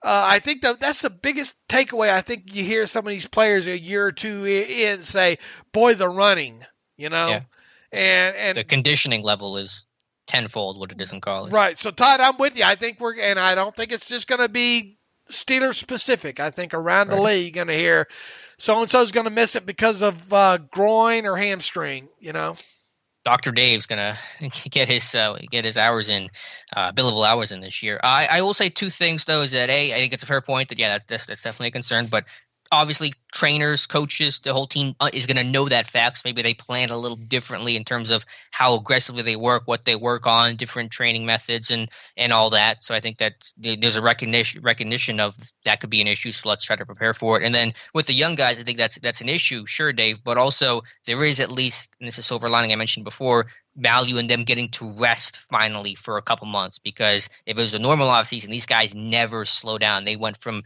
their college season in the fall of last year to declaring for the draft, working out for the draft, combine, pro day, more workouts, rookie minicamp, OTAs, minicamp, training camp, preseason, regular season. Like, they just never stop. And that creates a lot of issues too. Guys that have to play through injuries, guys that can never get the chance to rest and recover and deal with stuff. So I think there is a small value in those young guys getting to rest their bodies for the first time in a long time.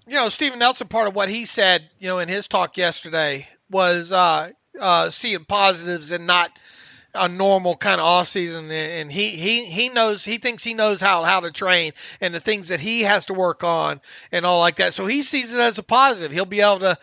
He feels he's been around the league long enough that he knows how to best spend his time in the off season, as opposed to kind of tethered to phases of the off season, I guess, if you will, around the team facility. Plus, it gives him time to spend more time with the family, yada yada, and all like that. Now.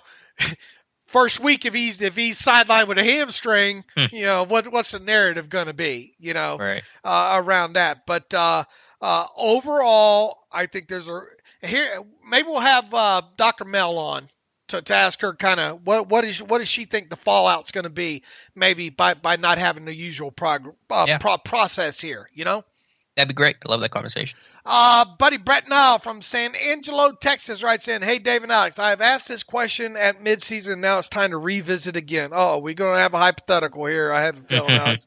When the Steelers traded up with Denver to get Devin Bush, the picks they gave up could have netted the team Darnell Savage round 1, Chase Winovich round 2, and either David Long or Mac Wilson in the 5th instead of Zach Gentry and pick number 83. Now that you have had a chance to see what kind of talent what would have been available with pick number 83 in this year's draft, let me ask, would you rather have Bush and Gentry or the combination of Savage, Winovich, David Long, which is his choice, or Wilson at pick 83 in this year's draft?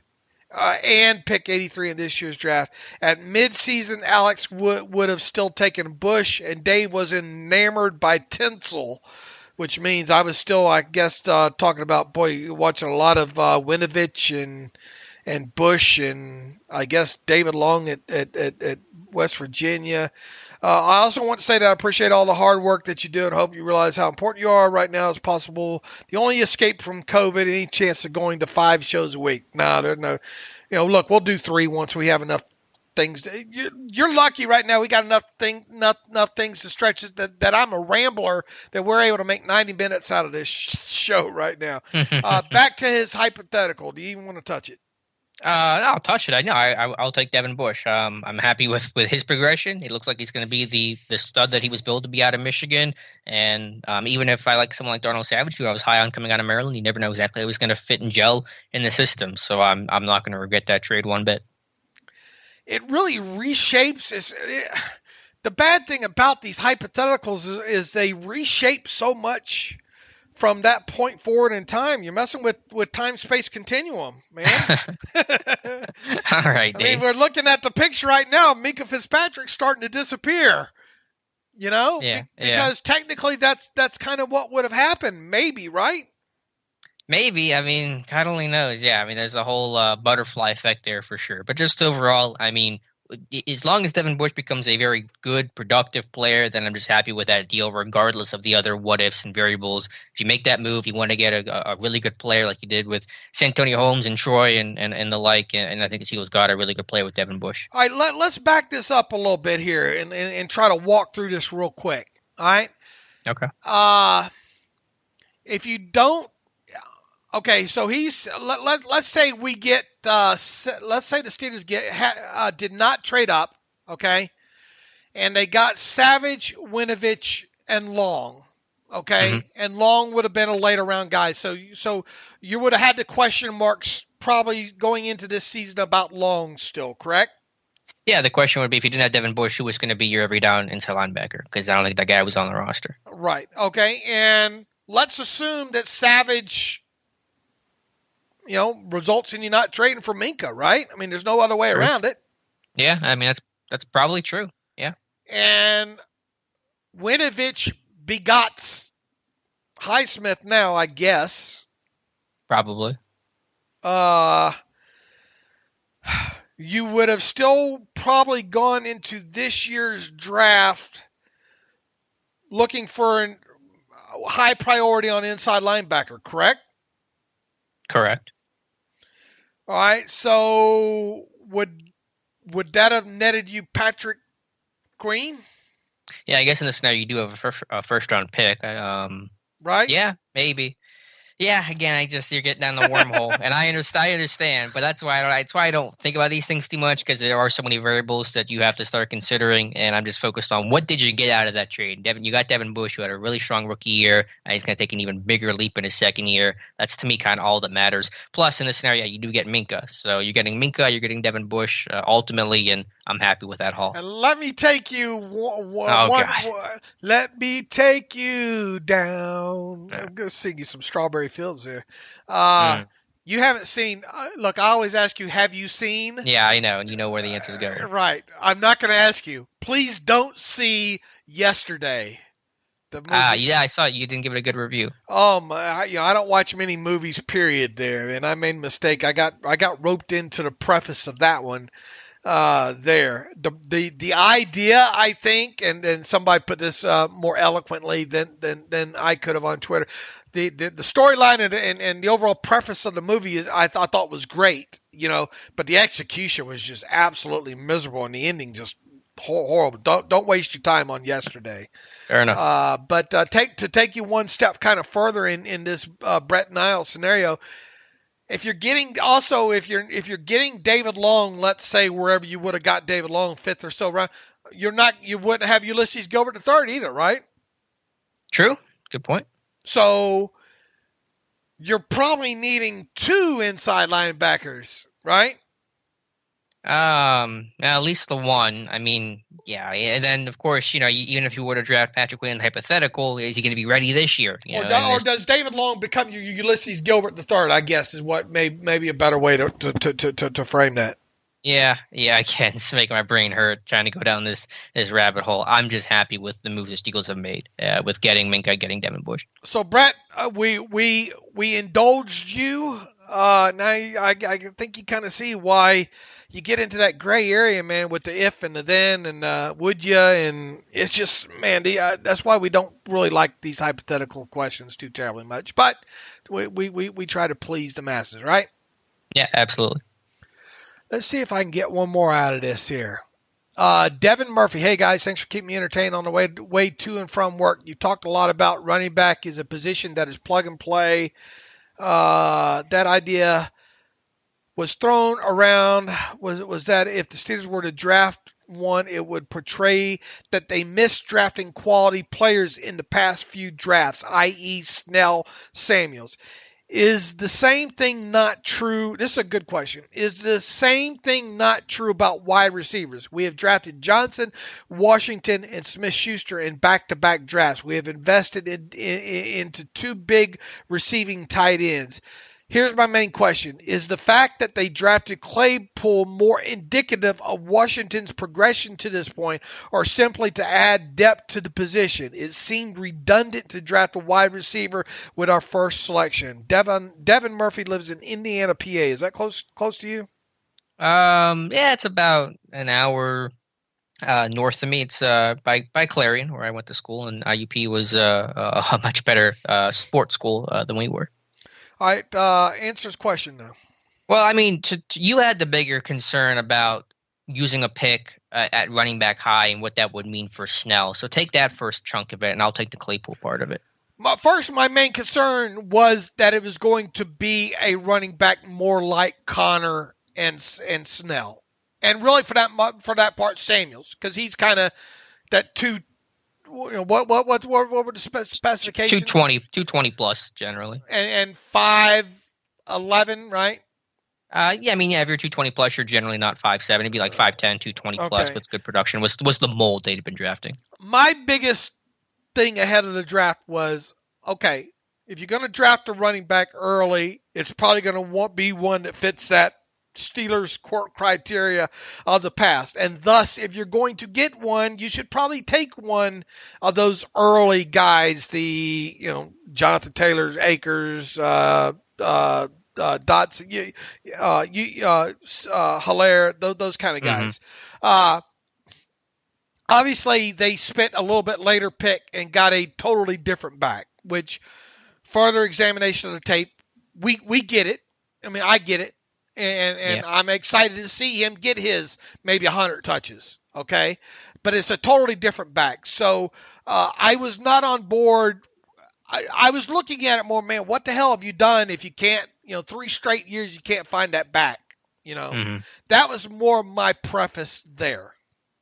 Okay, do you think that applies to receiver, which is, I think, the back half of the question? No, because I think both of us would have been shocked had they not drafted a wide receiver at any point in this thing, and particularly in the first. I fully expected them with either their first 2 picks, which this year was obviously second or third round.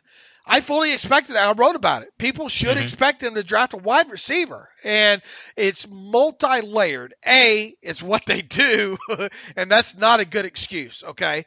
B, you're in the era now where you play a lot of snaps with 3 or more wide receivers on the field, and C, just there's what's going to happen with Juju? You constantly got to protect yourself probably from that next guy, from that top guy leaving, okay? And it's just so multi-layered there. And is it somewhat of a what did he say? Indicative. What did he say about Washington? Indicative of Washington's progression to this point? Maybe to some degree. I mean, let's face it. Is Washington going to be a 70 to 90 catch guy that has 6 touchdowns a year of 50 or more yards? Probably not.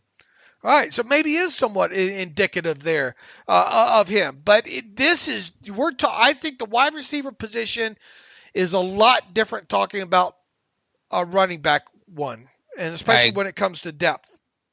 I agree. And I think to the first point about them drafting Deontay, Juju, Washington, they generally play different positions. Deontay's the X, Washington's the Z. Juju can play the Z, but he's also primarily your slot receiver. He's most comfortable in the slot, has admitted as much. So three guys, yes, all receivers, but three very different skill sets, different positions. With Claypool, as you said, depth is important. You got to be at least 4 deep at receiver. Just only got to be 4 deep at cornerback. And with Juju's future uncertain, injuries always being a factor, you saw what happened, how quickly a monkey wrench got thrown into the plans of the Steelers receiver group last year with Dante Moncrief just combusting after 2 weeks into the year. You better have good backup plans. You better add talent, and this offense needed talent. So no, I think shorter answers, I don't view that as one and the same. And I think in general, they like to kind of envision 1 year ahead, really with any position, that they draft. Now, did Deontay Johnson play? I'll tell you, I'm quite honest. Deontay Johnson played a lot more than what I expected him to play during his rookie season. But you get into hypotheticals. But would he, if Dante Moncrief had not dropped the ball, literally, injuries to Juju and all really kind of shaped that as well too. There, I think. You constantly got to and that's one of the positions there too, where you kind of want to ease these guys in and then reap the benefits of that second year jump astronomically. With that, I'll ask you a question. Alex, will the Steelers draft a wide receiver in 2021?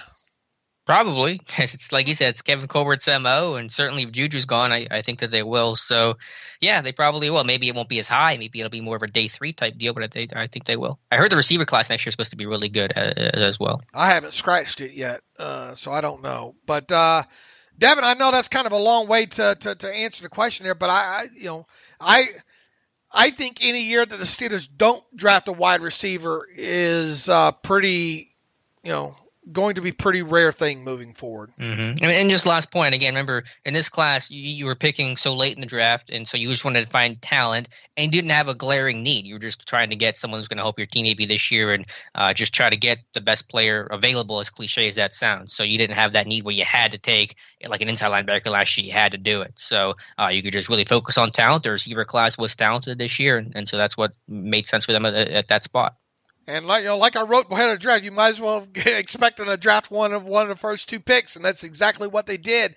Now, will they draft? I am of the mind that they will draft a wide receiver in 2021 because it's just what they do. And I know that's not a good answer, but it is just what they do. Now, how early? I think it all it depends on what happens to Washington this year, what kind of player you have on him, and really, is Smith-Schuster wearing the tag ahead of next year's draft? Yep. Yeah. No, I think they will. Yeah, I just don't know exactly where, and that's dependent on a lot of variables that we'll find out this year. Who is James Washington? I think I was encouraged by the growth last year. I know you asked a very existential question there. I was encouraged by the growth he was able to show in a very difficult season. Again, we'll find out more about him this year, getting to throw with Ben, because his rookie year was his rookie year. Last year was without Ben, so you finally have a year where he's developed and you have a Ben healthy, hopefully, and that'll really kind of give you a good answer to that question. Where is he on the this is a big year category? It's up there. Certainly up there for sure.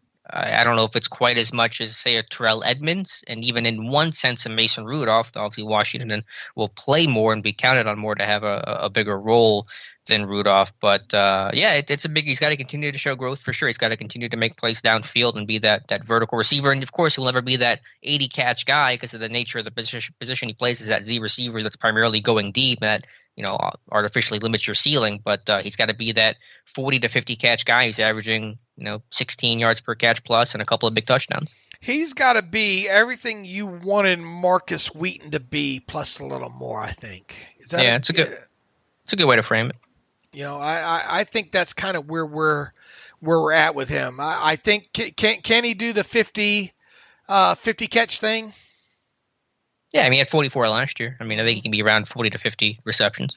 I agree. I with Ben back, I think he's got a good season on tap. Potentially a good season on tap for him. Yep, but it is an important year for him, no doubt about it. All right. I think we got it there, brother. Yeah, I just want to mention one thing really, really quick here. Just a curious college football / NFL note. For the first time in history, an undrafted free agent is returning to college. Punter Michael Turk from Arizona State has been granted a waiver by the NCAA to return to Arizona State, although he declared early and went through the draft process, hired an agent, was at the combine, went undrafted, and now it's going back to college. So that's a really weird little curiosity there, but it's all because of the COVID stuff. He got a waiver for that, but I just want to pass that along. I had some questions about Michael Turk, and so he's going back to Arizona State after entering the NFL draft. You know what? I lied to you. I got one more here, and I've got somebody who's very, very disappointed in us right here. So, oh, my goodness. Hello, Dave and Alex. My name is Daryl, and I grew up in Fort Lauderdale, and I have been a Steelers fan for 47 years. I currently live in Stone Mountain, Georgia. And coming from work Wednesday morning, I was listening to the Tuesday episode of Terrible Podcast. I have two issues. I remember we talked a lot about Keith Butler and all like that. I have noticed that over about the last 6 years, I listened to Dave predict what the Steelers' record might be. You always give them a 10-6 record. To me, that is an average team. The elite teams routinely have better records than that. Within those 6 years, I do understand that Keith Butler was somewhat suspect as a DC, but no elite defense can be elite without elite players. Didn't we kind of what did we say about talent the other day? Anyway, this is coming from a former player and coach in high school and played and coached while in the Army. When Dick LeBeau's defense began declining, so were the players. Butler can't possibly build an elite D when there are more substandard players starting than it should be. Didn't I get into the whole Burns, Sean Davis? Anyway, I'm speaking of players like Bryce McCain, the cornerback from Duke. That was Ross Cockrell, by the way, that went to the Giants, Sean Spence, and so on. You don't give him credit for the D did improve when Shazier was drafted. Once injured, they regressed. Alex. Here comes Alex. Okay. I'm in trouble. You're gonna get sent to your room here. Alex, you might be worse than Dave with your skepticism when grading players and coaches. I do understand that you guys watch a lot of film and do a lot of research, but like you guys said in an earlier episode, you can only learn so much studying plays. Nothing replaces in-game experience. We're going to get dinged here because we never played in the NFL, Alex. Don't get me wrong. I will have you know I was run over by Emmitt Smith in high school. I have the battle scars here. Don't get me wrong. I love the show and some of your views, but you guys need an ex-player that can help you see some of your views from a player's perspective, because you guys have never played the game. Like some of these other commentaries, your views seem very critical and not too optimistic at times. Like this year, for instance, you both think that if the team is 10-6, that's a successful season. I'm sorry, but if you have one of the easiest schedules in the league, I would personally think that 11 or 12 wins is definitely achievable. And as far as the Ratbirds are concerned, the series should have been split because the D brought it, but we had below average quarterback play. All right, he's going to give it to me now. I'm kind of disappointed in you, Dave, because if you remember, Bradshaw's career ended basically because of basically the same injury as Big Ben. His last game was against the Jets, and it was either Cliff Stout or Mark Malone that started the game, but Bradshaw came off the bench to throw 2 quick TD passes to put them in the lead. That was Bradshaw's last game of his career. I got a clip of that up on YouTube, by the way. Because medical technology has advanced so much, Ben's elbow shouldn't be as much of a concern as you two make it out to be. Didn't we say that we... Man, didn't we say that we not concerned about Ben's elbow until we have reason to be concerned about Ben's... Yeah, I think... We tell that to the national media, not us. We've been very optimistic about Ben's, rehab and the positive progress that have been shared there. Daryl, I think you're hearing the parts of what you wanted to hear. Look, I'm going to read this because it's critical of us. I think it's fair to you, but I think you're only picking up and hearing the parts that you wanted to hear in some of these conversations.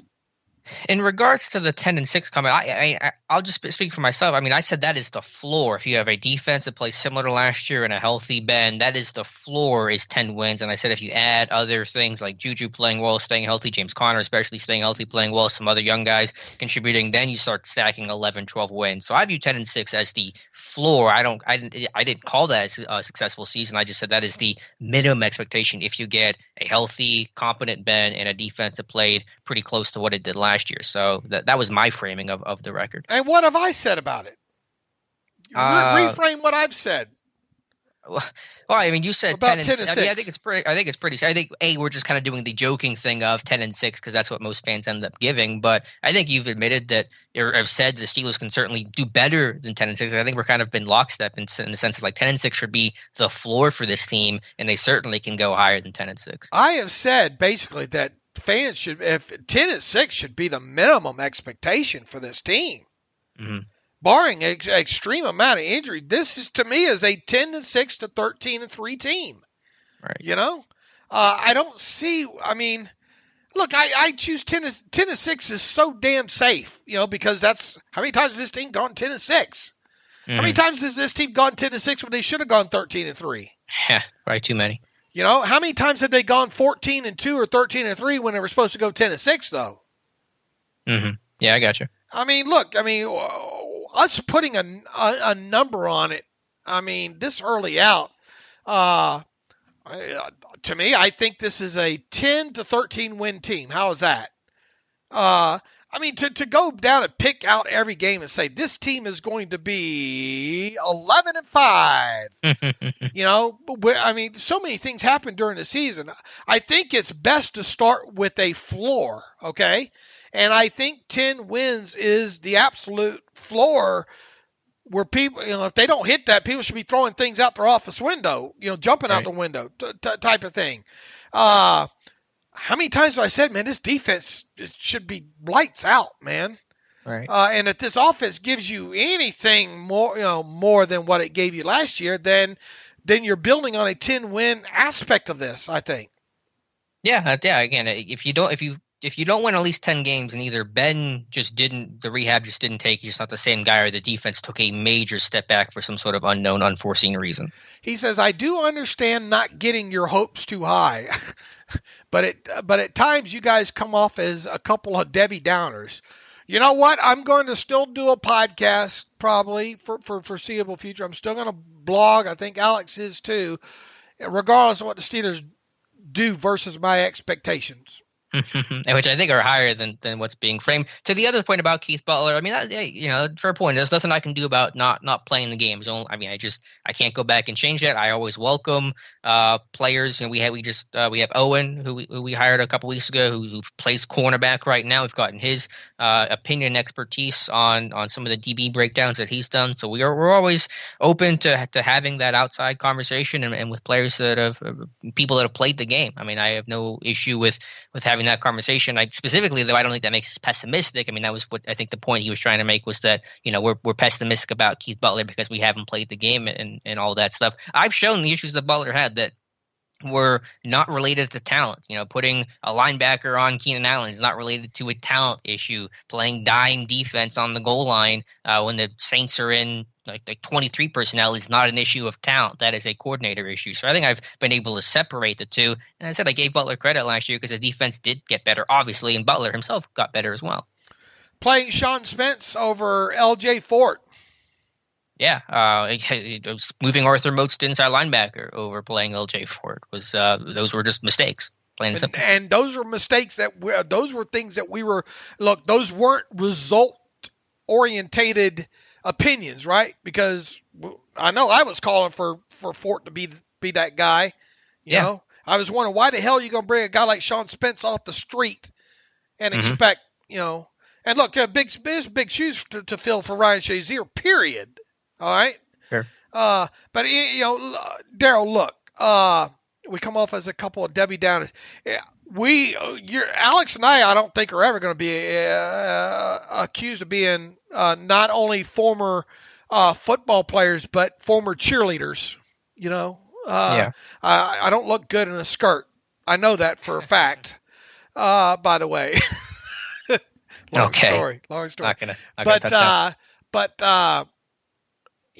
we're not your typical, I don't know, rah Steelers blog podcast, right, Alex? I like to think. I mean, obviously, we have our own biases. We have to fight. I'm not going to pretend like we are the absolute authority and objective on everything. We have our own internal biases that everyone has to deal with. But I think my hope is that whenever we like something, and we think something's going well, or someone's playing well, or coaching well, we're going to give them credit. And if that's not happening, we're going to give criticism. I think we just try to be as fair as possible across the board. If he wants to ding us for not ever playing, football past the high school level, okay, you got us. Yeah, I mean, nothing I can do about that. You got us there. But I tend to think, and I think on amount of our listenership and readership and all, I think we do better job than anybody, to be quite honest with you, when it comes to analysis and discussion and being fair and exposing bad narratives and creating good narratives. I don't think there's anybody better. I mean, if you want to consider us a couple of Debbie Downers because, talking about Keith Butler and talking about a team potentially at best being, or at worst, really is the way it was framed. At worst, this team being 10-6 in 2020. I'm sorry, Daryl. Yeah. Well, thanks for the email, though. I appreciate it. We appreciate the email. We hope you continue to listen to us, Daryl. All right. Anything else? Nope, that's everything, Dave. I'm going to go get my hair cut. Hopefully going to try to today. At least we'll see how that goes. I would suggest getting more than one cut. That's a classic dad joke. Good job there, Dave. All right. In the meantime, you can follow me on Twitter at Steelers Depot. Follow Alex on Twitter at Alex __ Kozora. Follow the show at Terrible Podcast. Send us your emails, even if you want to criticize us. TheTerriblePodcast@gmail.com. If you'd like the show and want to donate to the cause, please go to SteelersDepot.com, hit the donate button up right navigational bar. Also, if you want an ad-free version of SteelersDepot.com, go to the site, hit the ad-free button for $25. You can have an ad-free version of the site. Also, go to iTunes and rate us. Go to Spreaker and rate us. Retweet us on the Twitter machine. Go to Facebook, share our stuff. All that stuff helps during this time of the year if you want to support the site and all. So in the meantime, until Tuesday, what a great band that was too. Till Tuesday, Voices Carry. Until Tuesday, as always, thanks for listening to the Terrible Podcast with Dave and Alex.